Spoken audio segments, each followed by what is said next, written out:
Welcome back, Warden Hill, for the next instalment of How Winston Delivered Christmas.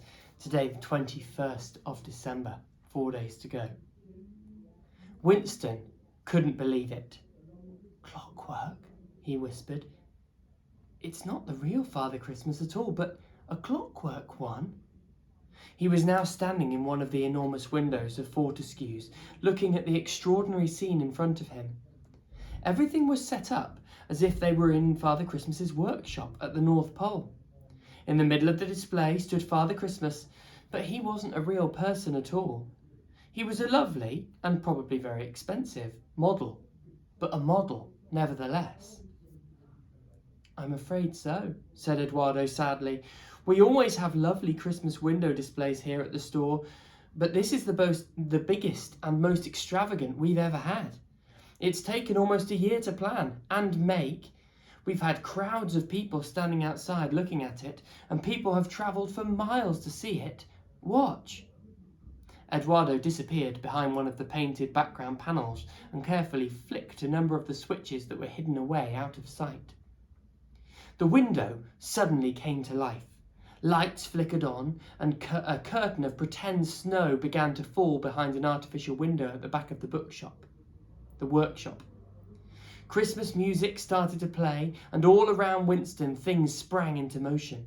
Train sets chugged around the scene, puffing out smoke. Toy aeroplanes swooped and looped overhead. Rows of teddy bears waved their fluffy paws, and dolls danced in circles. Clockwork elves dashed about on hidden tracks, each carrying parcels or toys or bunches of carrots for a reindeer whose head appeared every so often through the workshop door.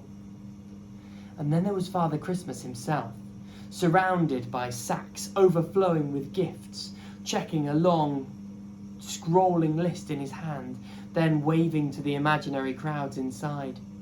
His eyebrows waggled, and he smiled every so often. His big belly would jiggle with glee at the scene around him.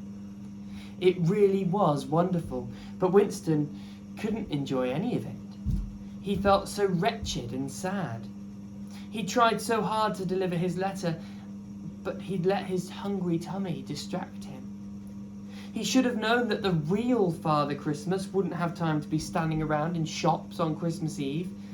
And now it was too late to get the envelope to the North Pole. Winston slumped against Father Christmas's boots and covered his face with his ears. "Whoever wrote that letter isn't going to get anything until tomorrow morning, and it's all my fault," he groaned. Eduardo watched Winston and felt helpless. If only there was some way he could help his young friend out. He looked about him, hoping for any inspiration, suspecting that he wouldn't find any, but hoping nevertheless.